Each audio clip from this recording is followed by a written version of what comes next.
Coucou tout le monde, bienvenue dans cette nouvelle vidéo. J'espère que vous allez bien, moi ça va très bien. Alors pour cette nouvelle histoire, je vais vous raconter une story time crime. Mais juste avant de commencer cette nouvelle histoire, n'oubliez pas de vous abonner à ma chaîne, de liker cette vidéo et de partager cette vidéo au maximum afin que l'algorithme de YouTube donne beaucoup plus de visibilité à ma chaîne. Je vous en remercie. Donc sans plus attendre, le début de l'histoire.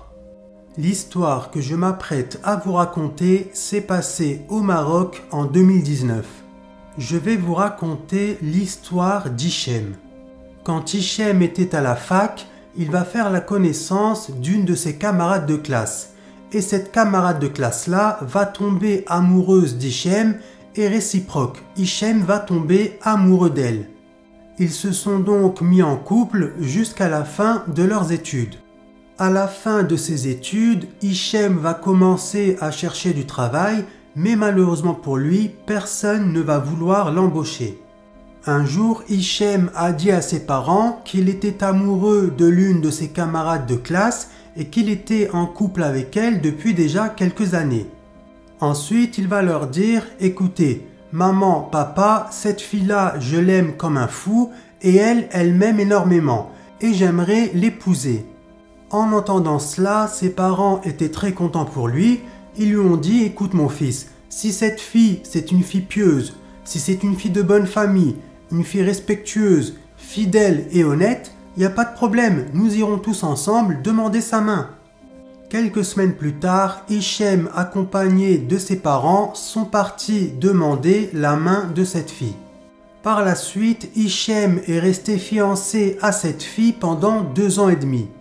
Un jour, Hichem est venu voir son père et il lui a dit « Papa, je ne sais plus quoi faire, je n'arrive pas à trouver de travail et ça fait 2 ans et demi que je suis fiancé et ma fiancée, elle en a marre, elle aimerait bien se marier une bonne fois pour toutes. » En entendant cela, le père d'Hicham va lui dire « Mon fils, ne t'inquiète pas, moi j'ai énormément d'argent, donc je vais te payer ton mariage.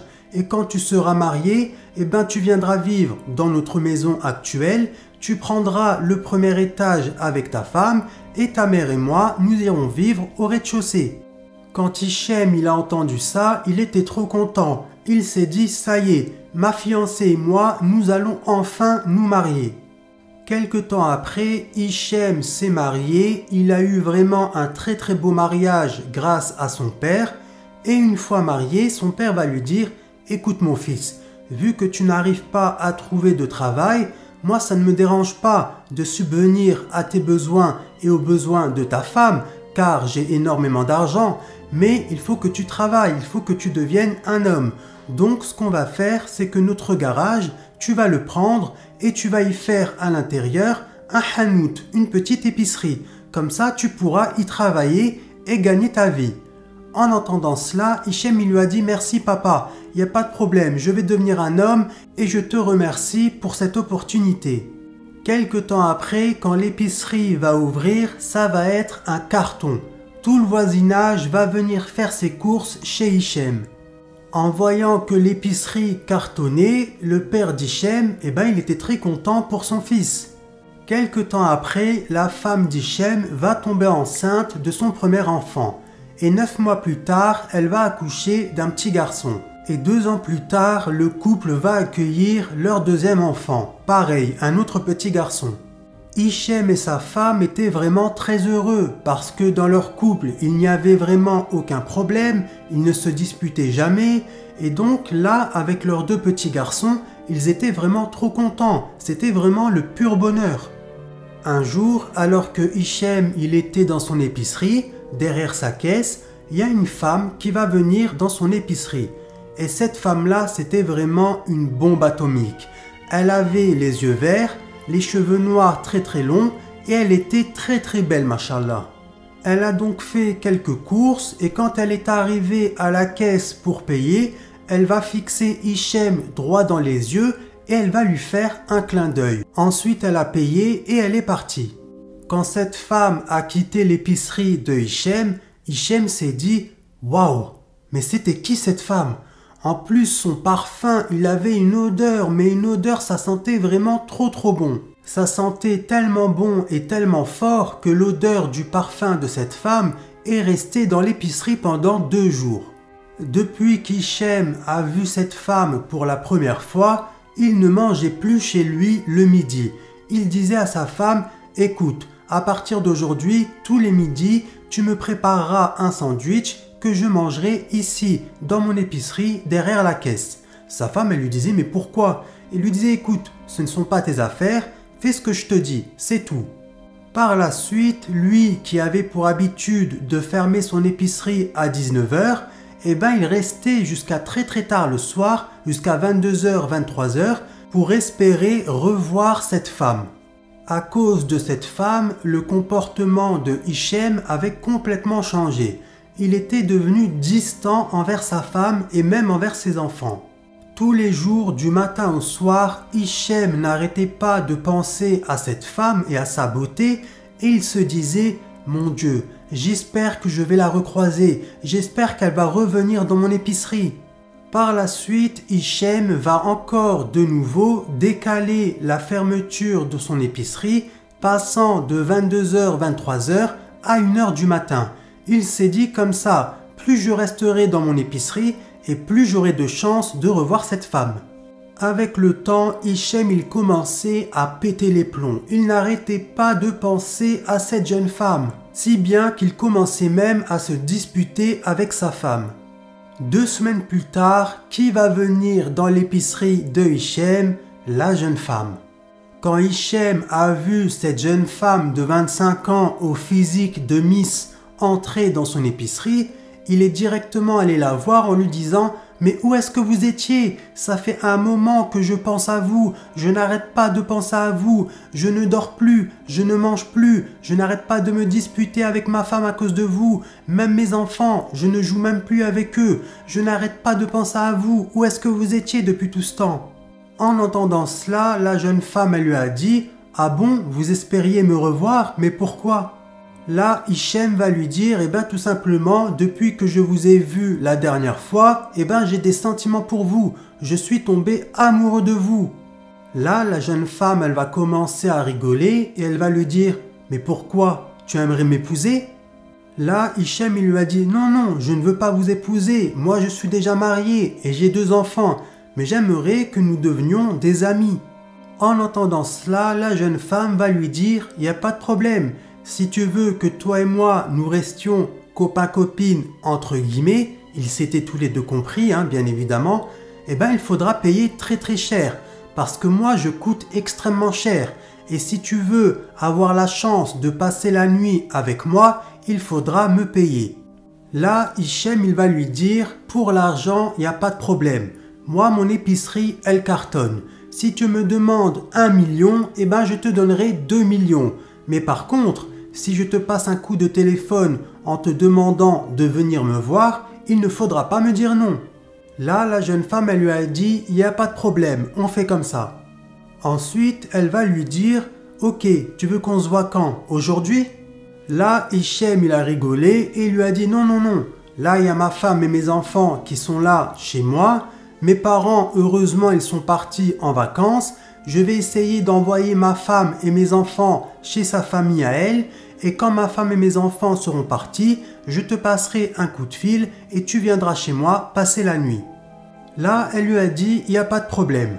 Ensuite, elle lui a donné son numéro de téléphone. Lui, il lui a donné son numéro de téléphone à elle aussi. Et ensuite, elle est partie. Le soir même, Hichem est allé voir sa femme et lui a dit, écoute chérie, ça fait longtemps que tu n'es pas allé rendre visite à ta famille. Pourquoi tu n'irais pas rendre visite à ta famille avec les enfants ce week-end? Là, sa femme, elle lui a dit, mais je vais quand même pas te laisser tout seul. En plus, tes parents, ils sont même pas là. Si tu as besoin de quoi que ce soit, qui va te faire à manger? Qui va te nettoyer ton linge? Là, Hichem, il lui a dit, non, ne t'inquiète pas. Je sais m'occuper de moi. Je vais me préparer à manger tout seul et je vais nettoyer mon linge tout seul. Ne t'inquiète pas. Je suis un grand garçon. Toi, ce week-end, prends les enfants et allez chez ta famille. En entendant cela, sa femme, elle lui a dit, d'accord, il n'y a pas de problème. Écoute, vendredi soir, il faudra que tu nous déposes chez ma famille et dimanche soir, on rentrera, tout simplement. Et là, son mari, il va lui dire, écoute, C'est moi qui vais venir vous récupérer dimanche soir. Ne venez pas de vous-même, ne prenez pas un taxi, je viendrai moi, ok? On fait comme ça. » Là, sa femme, elle l'a regardé, elle lui a dit « Ok, il n'y a pas de problème, on fait comme ça. On ne viendra pas en taxi, on t'appellera et tu viendras nous récupérer dimanche soir, Inch'Allah. » Vendredi soir, comme prévu, Hichem il a déposé sa femme et ses enfants chez la famille de sa femme et quand il est rentré chez lui, qu'est-ce qu'il a fait? Eh bien, il a pris son téléphone et il a immédiatement contacté cette jeune femme de 25 ans. Quand il l'a appelée, il lui a dit « Ça y est, c'est le moment, je me suis enfin débarrassé de ma femme et de mes enfants, c'est bon, tu peux venir chez moi. » Là, la femme, elle lui a dit « Ok, il n'y a pas de problème, je me prépare, je me fais belle et j'arrive chez toi. » Là, Hichem lui a dit « Il n'y a pas de problème, mais par contre, s'il te plaît, fais vite. » Ensuite, il a raccroché. 1 heure plus tard, la jeune femme est arrivée dans l'épicerie de Hichem. En la voyant, Hichem a immédiatement fermé son épicerie. Ensuite, ils sont partis chez Hichem. Ils se sont installés sur le canapé dans le salon. Ensuite, Hichem a servi un verre de jus d'orange à la jeune femme. Et par la suite, il lui a dit « Écoute, toi reste là, moi je vais aller dans la salle de bain, je vais prendre une douche. Et ensuite, je reviens. » La jeune femme, elle lui a dit « Ok, il n'y a pas de problème, je reste ici à t'attendre. » À peu près 30 minutes plus tard, Hichem il est sorti de la salle de bain, il est retourné dans sa chambre pour récupérer son pantalon et sa chemise, mais là il va remarquer que son pantalon il avait bougé de place. Et là son portefeuille il n'était plus dans sa poche mais il était sur le sol. Quand Hichem a ouvert son portefeuille, il va voir que tout l'argent qui était à l'intérieur de son portefeuille, il y avait une assez grosse liasse d'argent, avait disparu. En voyant que tout son argent n'était plus là, Hichem s'est dit « Ah ouais d'accord, elle m'a volé, elle a osé me voler. Dedans il y avait l'argent que je comptais lui donner, mais le reste de tout l'argent qu'il y avait dans mon portefeuille était pour moi. » Ensuite, il est allé dans le salon et il lui a dit « Écoute, il est où mon argent? Rends-moi mon argent. » Là, elle l'a regardé en lui disant « Quel argent? De quoi tu parles ?» Là, il va lui dire « Écoute, il y avait une grosse liasse d'argent dans mon portefeuille, la moitié je devais te la donner et l'autre moitié elle était pour moi. Et là, je suis allé prendre ma douche, il y avait cette énorme liasse d'argent dans mon portefeuille et là, quand je suis sorti de la douche et que je suis allé dans ma chambre, mon pantalon il avait bougé de place et mon portefeuille je l'ai retrouvé sur le sol alors qu'il était à l'intérieur de ma poche. Donc, s'il te plaît, je te le demande une dernière fois, rends-moi mon argent. » Là, la jeune femme, elle a commencé à s'énerver. Elle lui a dit « Écoute, tais-toi, t'as compris? Tais-toi, moi je ne suis pas une voleuse. Donc, si tu m'accuses encore une fois de t'avoir volé, je prends mon sac, mes clics et mes claques et je m'en vais. » Là, Hichem il lui a dit « Par Allah, tu ne partiras pas d'ici. D'abord, tu me rends mon argent. Et ensuite, si tu veux partir, dégage, il n'y a pas de problème. Mais je veux mon argent immédiatement. » À ce moment-là, la jeune femme, elle a commencé à lui faire une scène, à jurer par Allah qu'elle n'avait pas touché à son portefeuille, qu'elle n'avait pas volé cet argent. Puis, au bout d'un moment, Hichem, il en a eu marre. Donc, ce qu'il a fait, c'est qu'il a pris son sac. En voyant qu'il avait pris son sac, la jeune femme s'est levée du canapé. Elle a essayé de récupérer son sac, mais lui, il a tiré encore plus fort. Là, il a ouvert son sac, et là, dans l'une des poches de son sac, il y avait la liasse d'argent. Quand Hichem a récupéré la liasse d'argent, la jeune femme, elle a récupéré son sac pour en sortir quelques secondes plus tard un couteau. Ensuite, elle a pris ce couteau et elle a commencé à lacérer tout le visage de Hichem. Ce qui fait que Hichem, il s'est retrouvé avec le visage en sang et le visage lacéré.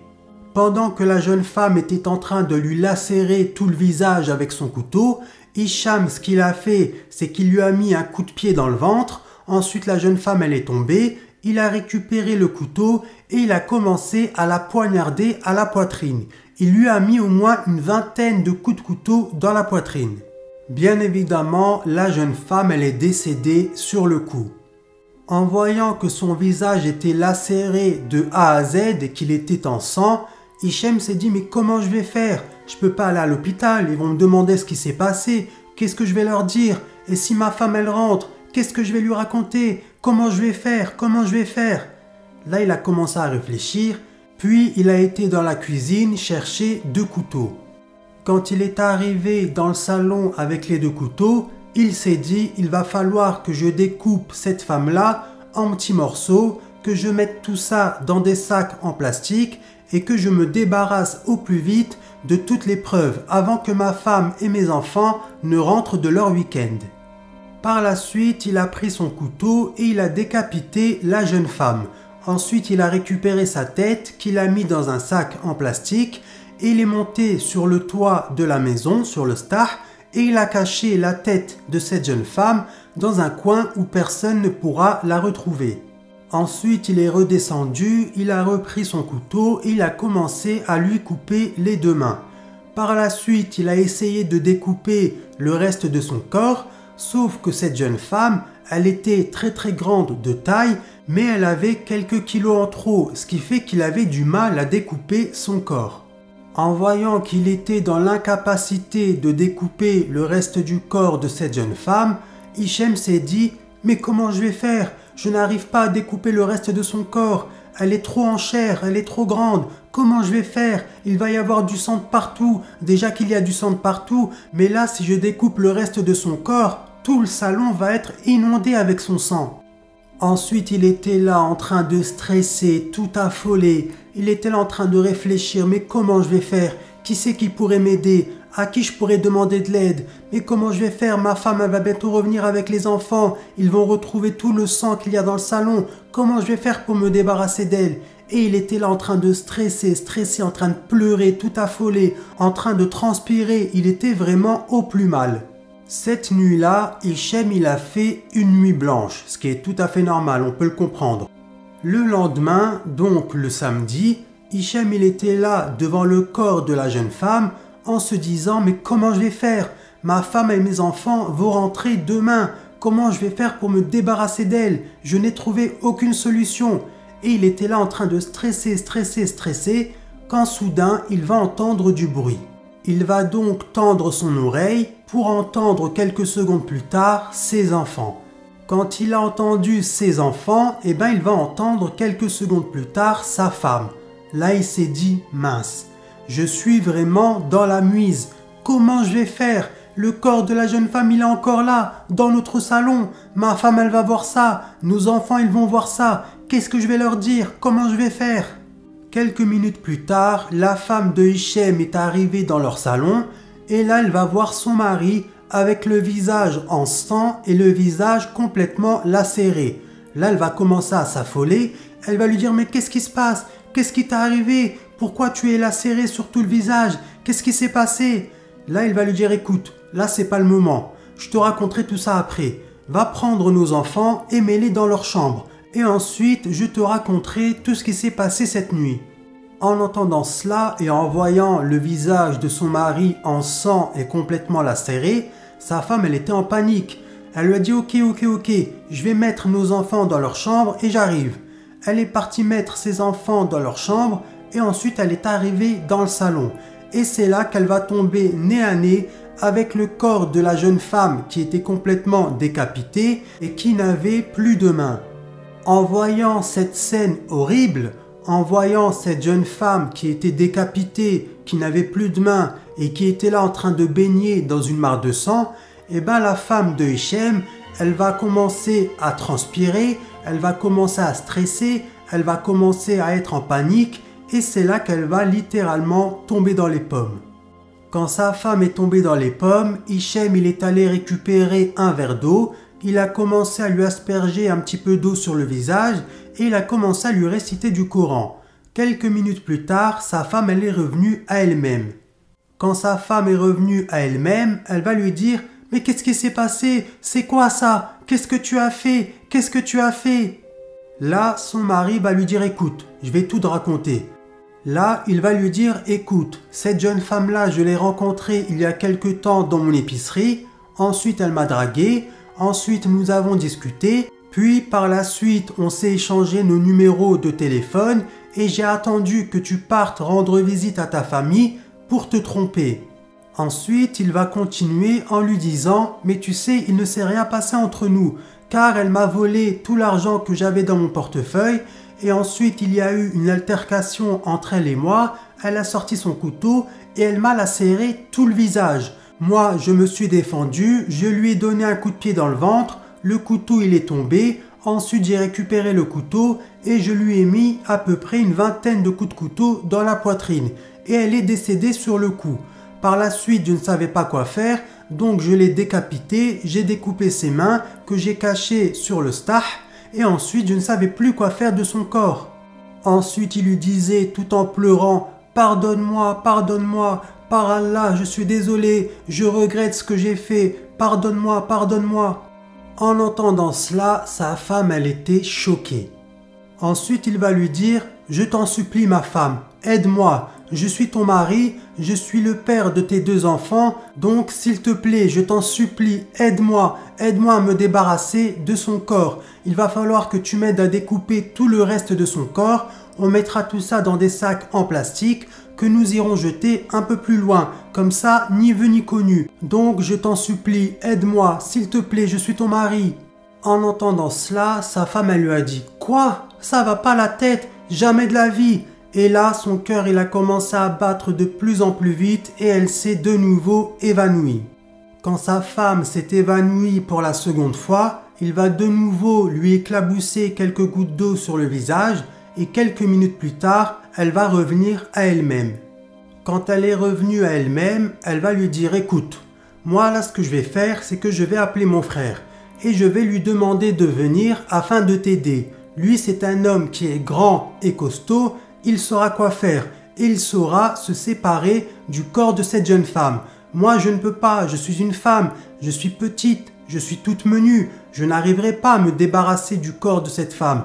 Donc, je vais contacter mon frère, lui expliquer toute la situation et lui, tu verras, il pourra t'aider. » En entendant cela, il va lui dire « Mais ça va pas la tête, si tu dis ça à ton frère, il va directement contacter la police et ensuite les policiers vont venir et ils vont m'arrêter. Et ça, je n'en ai pas envie. » Là, sa femme va lui dire « Écoute, ne t'inquiète pas, j'ai confiance en mon frère, il faudra simplement que tu lui donnes une grosse somme d'argent et ne t'inquiète pas, il ne dira rien à personne. » En entendant cela, Hichem va dire à sa femme « Ok, il n'y a pas de problème, vas-y, on fait comme ça. » Ensuite, sa femme va lui dire « Écoute, là je vais prendre mon téléphone et je vais le contacter immédiatement pour lui dire de venir nous rejoindre. » En entendant cela, Hichem il était trop content. Il s'est dit « Ça y est, il y a quelqu'un qui va pouvoir venir m'aider et me débarrasser une bonne fois pour toutes du corps de cette jeune femme. » Sa femme a donc pris son téléphone, elle est allée dans une autre pièce, elle va contacter son frère et elle va dire à voix haute « Salah, allô Salah, est-ce que tu vas bien? Il faut que je te parle. » Et là d'un seul coup, elle va commencer à chuchoter. Et tout en chuchotant, elle va lui dire « Écoute, Salah, s'il te plaît, il se passe quelque chose à la maison de très très grave. Je ne peux pas te l'expliquer par téléphone, mais s'il te plaît, appelle la police et viens avec la police immédiatement à la maison. Je t'en supplie, c'est très important. Fais ce que je te dis. » En entendant les dires de sa sœur, Salah, son frère, il va commencer à s'affoler. Il va lui dire « Mais ma sœur, est-ce qui t'est arrivé? Qu'est-ce qui s'est passé? Raconte-moi. » Là, elle va lui dire, toujours en chuchotant, « Je peux rien te dire, s'il te plaît, appelle la police et venez vite à la maison, d'accord ?» Là, son frère il lui a dit, « D'accord, je vais directement appeler la police et j'arrive directement chez toi. » Ensuite, elle a raccroché. Quand elle a raccroché, la femme de Hichem est retournée dans le salon aux côtés de son mari.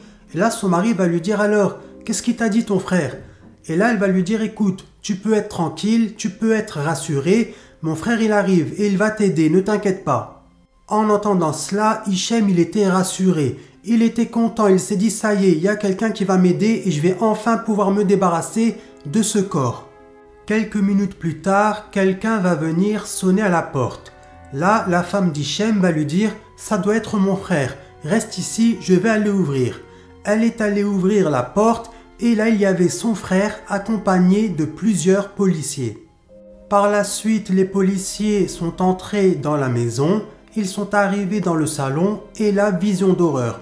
Ils vont voir la jeune femme qui n'avait plus de tête et qui n'avait plus de mains. et tout son corps il était en sang. Elle avait été poignardée plus d'une vingtaine de fois à la poitrine, ce qui fait qu'elle avait des trous partout au niveau de la poitrine et il y avait du sang de partout dans le salon. En voyant cette vision d'horreur, le beau-frère d'Hichem va commencer à crier et il va dire « Mais c'est quoi ça? Qui a fait ça? Qui a fait ça? Qu'est-ce qui s'est passé ?» Là, les policiers vont lui dire « Écoutez monsieur, calmez-vous, laissez-nous faire notre travail. » Là, les policiers vont demander à Hichem « Monsieur, qu'est-ce qui s'est passé? Qui a fait ça ?» Et là, Hichem va leur dire « C'est moi qui ai fait ça, c'est moi le coupable. » En entendant cela, les policiers ont immédiatement arrêté Hichem et l'ont embarqué avec eux. Quand Hichem est arrivé au poste de police, les policiers ont commencé à l'interroger et ils vont lui dire « Monsieur, qu'est-ce qui s'est passé? Pourquoi vous avez fait ça ?» Et là, Hichem il va tout leur raconter de A à Z, de la toute première rencontre avec cette jeune femme au moment du meurtre.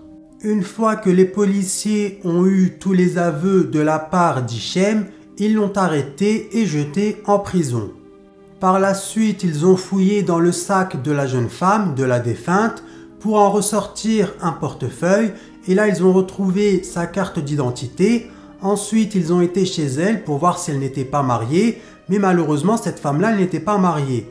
Et donc, les policiers ont été voir tous ses voisins pour savoir qui était cette femme en réalité. Et là, tous les voisins vont dire aux policiers exactement la même chose, que cette femme-là, c'était une femme qui avait des relations intimes avec des gens extrêmement riches et qui faisait ça pour de l'argent. Vu que la défunte n'avait aucune famille, eh ben ils l'ont enterrée comme ça. Et à son enterrement, eh ben malheureusement pour elle, il n'y avait personne. Ni famille, ni amis, ni voisins. Quant à Hichem, il a été jugé quelque temps après et il a écopé d'une peine de prison de 35 ans. Donc voilà, c'est la fin de cette histoire. J'espère que cette histoire vous aura plu. Si c'est le cas, n'oubliez pas de vous abonner à ma chaîne, de liker cette vidéo et de partager cette vidéo au maximum afin que l'algorithme de YouTube donne beaucoup plus de visibilité à ma chaîne. Je vous en remercie. Je vous remercie d'avoir écouté cette histoire du début jusqu'à la fin. Que Dieu vous préserve et vous protège. Quant à moi, je vous dis à la prochaine vidéo, Inch'Allah. Et quant à vous, je vous dis, prenez soin de vous. Gros bisous. Bye.